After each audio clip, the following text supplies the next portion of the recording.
नमस्कार, VKB news के सुबह के प्राइम टाइम में आपका स्वागत है। अब रुक करते हैं आज की हेडलाइंस पर।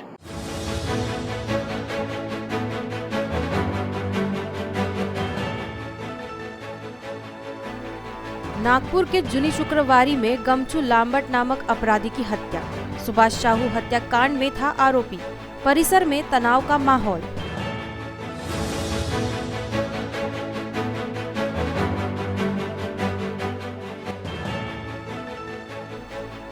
अजनी में पति ने किया पत्नी पर चाकू से हमला। पुलिस उपायुक्त कार्यालय के सामने की घटना।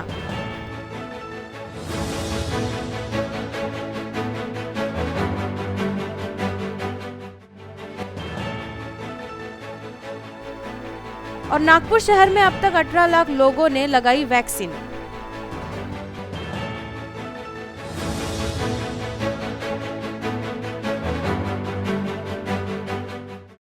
और अब खबरें विस्तार से।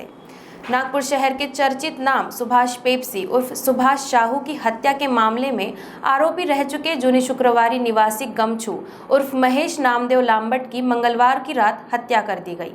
बताया जाता है कि 5 से 6 आरोपियों ने गमछू को घर के समीप ही घेर लिया। लाठी, हॉकी और पत्थर से वार कर उसे मौत के घाट उतार दिया। परिजन गमछू को लेकर अस्पताल तो गए, लेकिन उसकी मौत हो चुकी थी।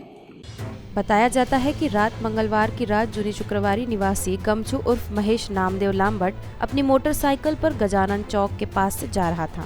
घर से 100 मीटर की दूरी पर ही हमलावरों ने उसे घेर लिया। पहले तो डंडे और हॉकी से सिर पर वार किया गया। गमछू ने आरोपियों का विरोध किया, लेकिन लगातार प्रहार होने से अपने आप को संभाल नहीं पाया। उसके जमीन पर गिरते ही हमलावरों ने सिर पर पत्थर से वार कर दिया। गमछू के ढेर होते ही आरोपी वहां से भाग निकले। गमछू के दोस्त और परिजन जमा हो गए। उसे तुरंत उपचार के लिए जगनाड़े चौक के 7 स्टार अस्पताल ले जाया गया। डॉक्टर ने जांच कर गमछू को मृत घोषित कर दिया।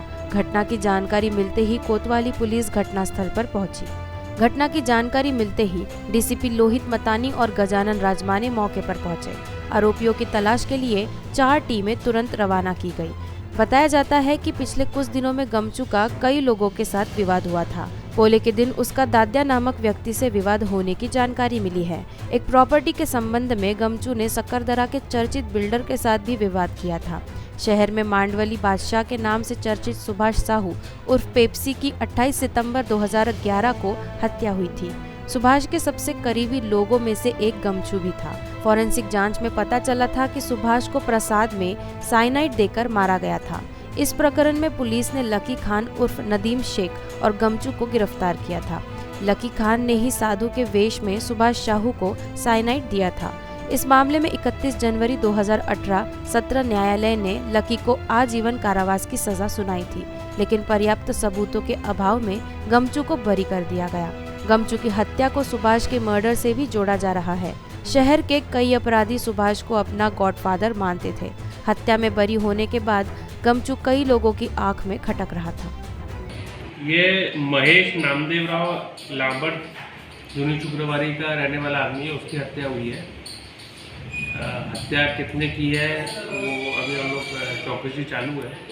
आरोपी अभी अटक नहीं हुए हैं। और गर्दन पर कोई धारदार शस्त्र से मारा है और डंडे से मारा है। उसकी वजह से हत्या हुई है।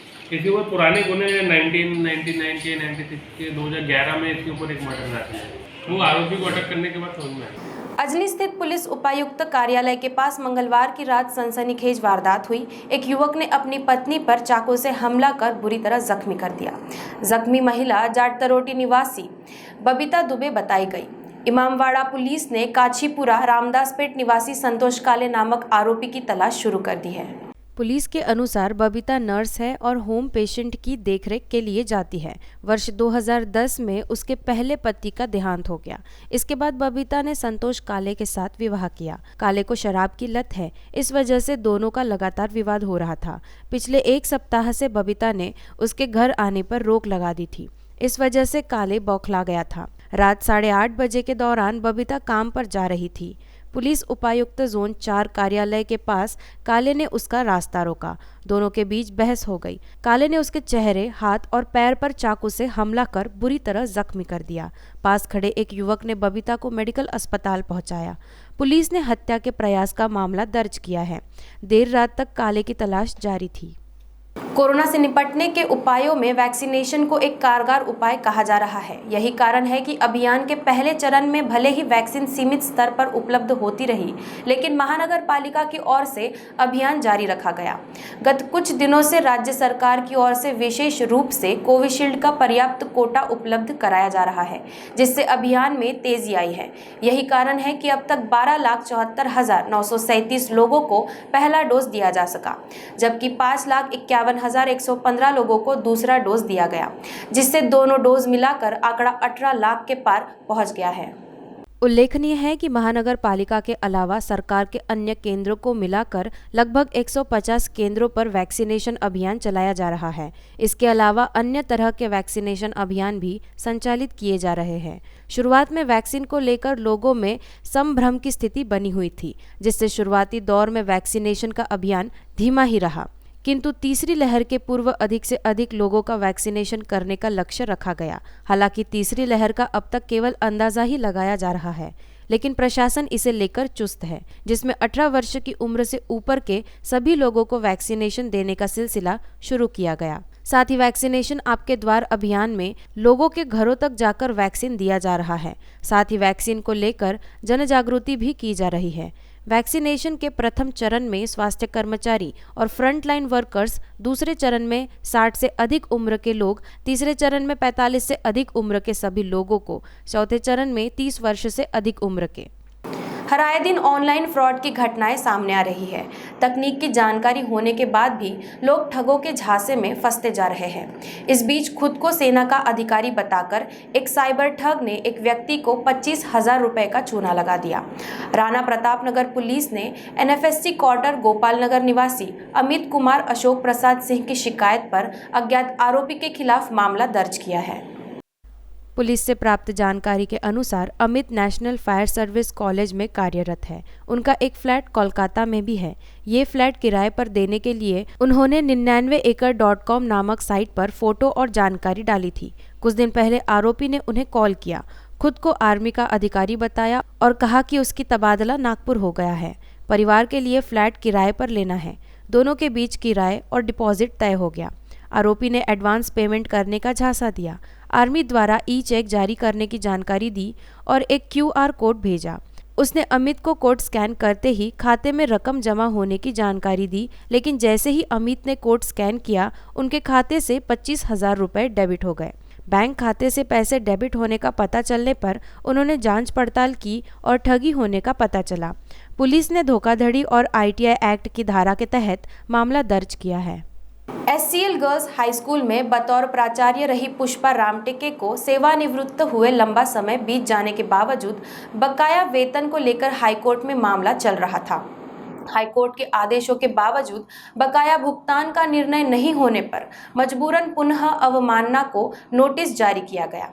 मंगलवार को सुनवाई के बाद अब याचिकाकर्ता की उम्र 80 वर्ष की होने के बावजूद मामला अटका देख न्यायाधीश AS चांदुरकर और न्यायाधीश पुष्पा गनेडीवाला ने हाईकोर्ट की ओर से वर्ष 2017 में दिए गए आदेश के अनुसार बकाया की वास्तविक राशि का निर्धारण कर याचिकाकर्ता के दावे का निपटारा करने के आदेश जिला परिषद माध्यमिक शिक्षण अधिकारी को दिए। साथ ही अदालत ने अवमानना के लिए जारी किए गए वारंट को अगले आदेश तक यथावत बनाए रखने के आदेश भी दिए। मंगलवार को सुनवाई के दौरान SCS गर्ल्स शिक्षा संस्थान के अध्यक्ष की ओर से अर्जी दायर की गई, जिसमें शिक्षणाधिकारी को बकाया राशि का निर्धारण करने के आदेश देने का अनुरोध किया गया, जिस पर अदालत ने उक्त आदेश तो जारी किए। साथ ही याचिकाकर्ता की उम्र को देखते हुए उन्हें अपना प्रतिनिधि शिक्षणाधिकारी के समक्ष भेजने के निर्देश दिए। इसके अलावा शिक्षणाधिकारी को सहयोग के लिए संस्था के अध्यक्ष एवं अन्य प्रतिवादी को 18 सितंबर 2021 की सुबह 11 बजे जिला परिषद के माध्यमिक शिक्षण अधिकारी के समक्ष उपस्थित रहने के भी आदेश दिए। शिक्षण अधिकारी की ओर से लिए गए फैसले की रिपोर्ट 2 सप्ताह के भीतर हाईकोर्ट के समक्ष प्रस्तुत करने की हिदायत भी जारी की। वक्त हो गया एक छोटे से ब्रेक का, मिलते हैं एक ब्रेक के बाद। बाय। सब जानना चाहते हैं। मेरा फेवरेट कलर, मेरा फेवरेट डेस्टिनेशन, मेरी फेवरेट डिश। पर कोई ये नहीं पूछता कि फेवरेट डिश मैं बनाती कैसे हूँ। अरे यार, जिसे टेस्टी खाना पसंद है वो अच्छे टेस्ट तक पहुँच ही जाता है। सुरुचि मसाले, खाने में हो रुचि तो घर लाइए सुरुचि। अपने सपनों की उड़ान भरने की इच्छा तो हर किसी की होती है, पर पंख भी तो मजबूत होने चाहिए जो देता है flywheel aviation academy. Flywheel aviation academy एक ऐसा इंस्टीट्यूट है जहां पर एयरलाइंस एंड एयरपोर्ट हॉस्पिटैलिटी और टूरिज्म मैनेजमेंट, साथ ही यहां campus interview, guidance by industry expert, practical training at airport, expert faculty, personal grooming जैसे कई सारे बेनिफिट्स आप पा सकते हैं। Flywheel aviation academy, 1 degree, 3 job opportunities. Flywheel Aviation Academy gives you a degree or diploma with a job. Flywheel Aviation Academy, 365 Gandhinagar, LAD College Square, beside Karnataka Bank, Nagpur.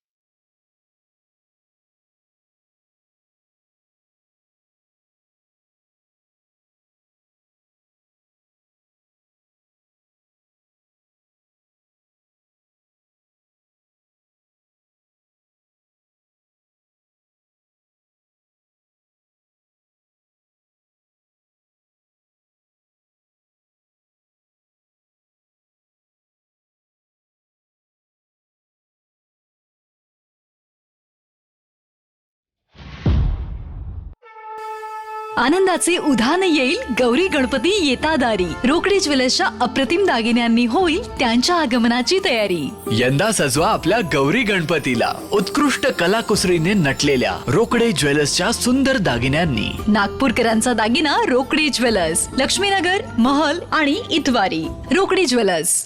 Break के बाद आपका स्वागत है। बिना ओबीसी आरक्षण और खरीफ के season में कोई भी पार्टी जिला परिषद व पंचायत समिति की ओबीसी सीटों पर उपचुनाव नहीं चाहती थी। 4 मार्च को सुप्रीम कोर्ट के आदेश के बाद राज्य चुनाव आयोग ने तो जुलाई महीने में ही चुनाव कार्यक्रम घोषित कर दिया था। राज्य सरकार की अपील पर आयोग ने चुनाव प्रक्रिया पर जैसे थे पर स्थगित कर दिया था। अब 9 सितंबर को फिर सुप्रीम कोर्ट ने ये कहकर आयोग को अपना काम करने का आदेश दिया कि सरकार को चुनाव रोकने का कोई अधिकार नहीं है। अब 5 अक्टूबर को मतदान होगा। नागपुर जिला परिषद की 16 सीटों और पंचायत समितियों की 31 सीटों पर चुनाव होना तय हो गया है। जिला परिषद और ग्राम पंचायत चुनाव को लेकर एक बार फिर राजनीतिक सरगर्मी तेज हो गई है। हालांकि राज्य सरकार में शामिल मंत्री विजय वडेट्टीवार चुनाव को रोकने के लिए अध्यादेश लाने का बयान दे रहे हैं, लेकिन चुनाव लगभग अब तय माना जा रहा है।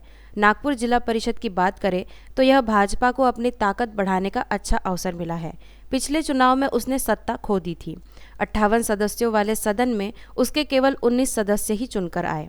ओबीसी सीटों में उसकी भी 4 सीटें रद्द हो गई, शेष 15 ही बची है।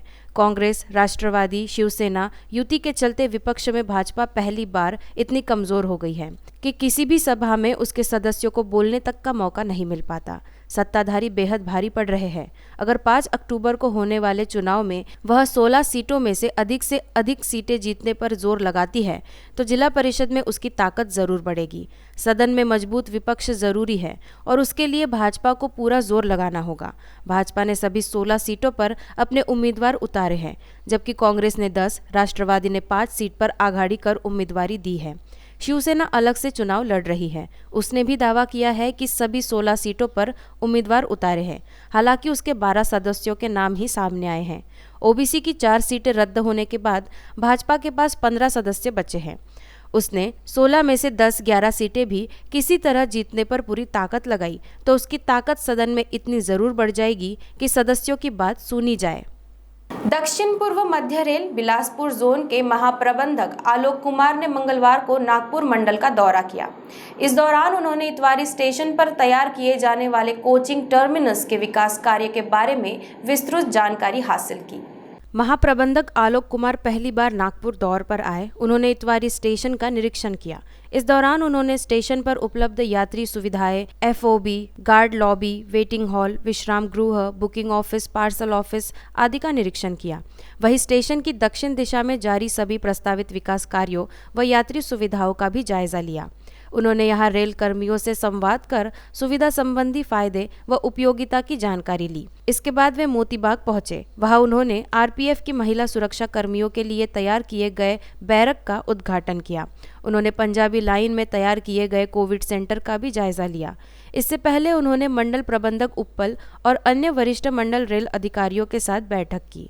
उन्होंने मंडल में चल रहे विकास कार्यों में नई लाइन आमान परिवर्तन तथा लाइन दोहरीकरण, यात्री सुविधाओं, संरक्षा, कर्मचारियों के कल्याण, इतवारी स्टेशन का विकास कार्यों आदि मुद्दों पर विस्तृत चर्चा की। साथ ही यात्री सुविधाओं को अधिक बेहतर बनाने पर जोर दिया। उन्होंने विकास कार्यों, यात्री सुविधाओं एवं संरक्षा से संबंधित सभी पहलुओं को निर्धारित अवधि में पूर्ण करने हेतु संबंधित अधिकारियों को आवश्यक दिशा निर्देश दिए। पिछले वर्ष मार्च से लॉकडाउन लागू होने के साथ ही स्कूलों के साथ कॉलेज भी बंद करा दिए गए। करीब 18 महीने हो गए हैं कॉलेजों में ऑफलाइन क्लासेस नहीं लगी है। इस बीच ऑनलाइन क्लासेस लिए जाने का दावा सभी कॉलेजों द्वारा किया जा रहा है, लेकिन हकीकत ये है कि महज 40% छात्र ही नियमित क्लासेस में शामिल हो रहे हैं। वहीं कुछ इंजीनियरिंग और अनुदानित कॉलेजों को छोड़ दिया जाए तो बाकी जगह अब ऑनलाइन क्लासेस भी बंद हो गई है। छात्रों के हो रहे शैक्षणिक नुकसान से पालकों की चिंता दुगनी होती जा रही है, लेकिन इस दिशा में सरकार द्वारा गंभीरता नहीं दिखाई जा रही है। लॉकडाउन के बाद से समूचे राज्य में ऑनलाइन क्लासेस और ऑनलाइन परीक्षा ली जा रही है। सरकार ने कॉलेजों को ऑनलाइन क्लासेस लेना अनिवार्य किया है। शुरुआत में कुछ महीनों तक पूरी गंभीरता से ऑनलाइन क्लासेस ली जाती रही, लेकिन अब स्थिति बिगड़ गई है। कुछ ही इंजीनियरिंग कॉलेजों में प्रैक्टिकल और थ्योरी दोनों गंभीरता से लिए जा रहे हैं, जबकि कुछ कॉलेजों में सेकेंड ईयर के बाद से क्लासेस ही बंद हो गई है। जबकि पारंपरिक पाठ्यक्रम वाले अनुदानित कॉलेजों में ऑनलाइन क्लासेस तो ली जा रही है, लेकिन छात्रों की उपस्थिति नाम मात्र होती है। साइंस फैकल्टी के उन कॉलेजों में नियमित क्लासेस हो रही है जहां साधन सुविधाएं हैं, लेकिन ऐसे कॉलेजों की संख्या बहुत कम है। जबकि आर्ट एंड कॉमर्स फैकल्टी के अनेक कॉलेजों ने ऑनलाइन क्लासेस लेना ही बंद कर दिया है। प्राध्यापकों का कहना है कि छात्र क्लास ज्वाइन नहीं करते, जबकि छात्रों का मानना है कि ऑनलाइन क्लासेस में कुछ समझ ही नहीं आता। कॉलेज जाने वाले अनेक छात्रों को पहला और दूसरा भी टीका लग चुका है। यही वजह है कि अब अभिभावक भी कह रहे हैं कि सरकार को कॉलेज खोलने के बारे में गंभीरता दिखानी चाहिए। आखिर कितनी परीक्षाएं ऑनलाइन पद्धति से ली जाती रहेगी? कोरोना का प्रभाव कम हो गया है। नागपुर जिले में स्थिति नियंत्रण में है। इसके बाद भी सरकार समूचे राज्य के लिए एक ही नियम लागू किए हुए है, जो कि अन्यायकारक है। सोमवार को राज्य के अन्न एवं औषधि प्रशासन विभाग के मंत्री राजेंद्र शिंगणे ने त्योहार के सीजन में मिलावटखोरों के खिलाफ कड़ी कार्रवाई करने के आदेश दिए। लेकिन सवाल यह उठता है कि जब विभाग में अधिकारी ही नहीं है तो आदेश का पालन करेगा कौन? ये मंत्री को भी मालूम है, बावजूद उन्होंने मीटिंग ली और आदेश दे दिए। उल्लेखनीय है कि नागपुर संभाग का सबसे बड़ा पद संयुक्त आयुक्त का है, जो अप्रैल माह से खाली है। इसके बाद नागपुर में 2 सहायक आयुक्त का पद है, जिसमें एक पर 1.5 वर्ष से कोई अधिकारी नहीं है, जबकि दूसरे सहायक आयुक्त का भी हाल में तबादला अमरावती कर दिया गया है। यानी निर्णय लेने वाले 3 महत्वपूर्ण पदों पर महीनों से कोई भी नहीं है। संयुक्त आयुक्त पद का प्रभार हाल ही में वर्धा के अधिकारी AR वाने को दिया गया है। वाने वर्धा के साथ साथ नागपुर का काम देख रहे हैं। ऐसे में उनसे न्याय की उम्मीद करना बेमानी है। इसके पूर्व पवार संयुक्त आयुक्त थे, लेकिन सेवानिवृत्त हो गए और फिर इसके बाद से पद खाली पड़ा हुआ है। मंत्रालय 1.5 वर्ष से सहायक आयुक्त भी नियुक्त नहीं कर पाया है। नागपुर संभाग की मीटिंग के दौरान मंत्री महोदय को भी इसका आभास होगा, लेकिन वे मीटिंग में आदेश पर आदेश देते चले गए। आश्चर्य की बात तो ये है कि मीटिंग के दौरान उन्होंने ये संकेत नहीं दिया कि कब तक इन पदों को भर दिया जाएगा। कार्रवाई पद से नहीं, पद में बैठे अधिकारियों के जरिए होता है। वे आदेश देते हैं, तब निरीक्षक मार्केट में कार्रवाई करते हैं। संयुक्त आयुक्त को मामले की सुनवाई का भी अधिकार है। नागपुर संभाग में सैकड़ों मामले लंबित पड़े हैं, जिसकी सुनवाई नहीं हो पा रही है। हर बार लोग नागपुर के साथ अन्याय की बात करते रहते हैं। नागपूर विभागाची म्हणजे नागपूर रिजनची अन्न व औषध प्रशासन विभागातील अधिकाऱ्यांची एक महत्त्वाची बैठक इथे पार पडलेली आहे। अन्न व औषध विभागाचे संबंधित अधिकारी नागपूर, वर्धा, चंद्रपूर, गडचिरोली, भंडारा या सगळे जिल्ह्याचे अधिकारी इथे हजर होते। या सणासुदीच्या काळामध्ये मिठाई असेल, दूध असेल, खवा असेल, इतर ज्या अनेक गोष्टींमध्ये भेसळ होते, त्या भेसळ होऊ नये त्याच्यावर आपल्या विभागाचं लक्ष असावं. आपल्या तपासण्यासुद्धा तिथे वाढवल्या पाहिजेत, वेळोवेळी तपासण्यासुद्धा झाल्या पाहिजेत. या संदर्भातला मागच्या काळातला मी आढावा घेतला आणि पुढच्या काळामध्ये या सगळ्या गोष्टी प्रामुख्याने व्यवस्थितपणे झाल्या पाहिजेत या संदर्भातले सुद्धा निर्देश आजच्या या बैठकीच्या निमित्तानं मी सर्व संबंधित अधिकाऱ्यांना दिलेले आहेत. सुट्टे तेलावर अजूनही बंदी आहे. दुधाच्या भेसळीमध्ये सुद्धा अनेक प्रकारच्या तक्रारी कानावर येतात आणि या सगळ्या गोष्टीवर आपण सगळ्यांनी लक्ष द्यावे आणि जास्तीत जास्त कारवाया या संदर्भातल्या या 5ही जिल्ह्यामध्ये झाल्या पाहिजेत या संदर्भातले सुद्धा निर्देश आजच्या या बैठकीच्या निमित्तानं मी सर्व संबंधित अधिकाऱ्यांना दिलेले आहेत. कोरोनाच्या संदर्भात जर तिसरी लाट जर पुढच्या महिन्यामध्ये किंवा त्याच्या पुढच्या महिन्यामध्ये जर आली तर या संदर्भात अन्न व औषध प्रशासन विभागाच्या माध्यमातून आपली तयारी असली पाहिजे. ऑक्सिजन असेल, रेमडेसिवीर इंजेक्शन्स असतील किंवा अनुषंगिक औषधी जी कोरोनाच्या संदर्भात लागते तिची उपलब्धता किती आहे, पुढे पेशंट जर वाढले तर या संदर्भात तयारी काय, या संदर्भातला सुद्धा आढावा मी या तो वीकेबी न्यूज में सुबह के प्राइम टाइम में इतना ही. आपसे फिर मुलाकात होगी, तब तक देखते रहिए वीकेबी न्यूज. नमस्कार.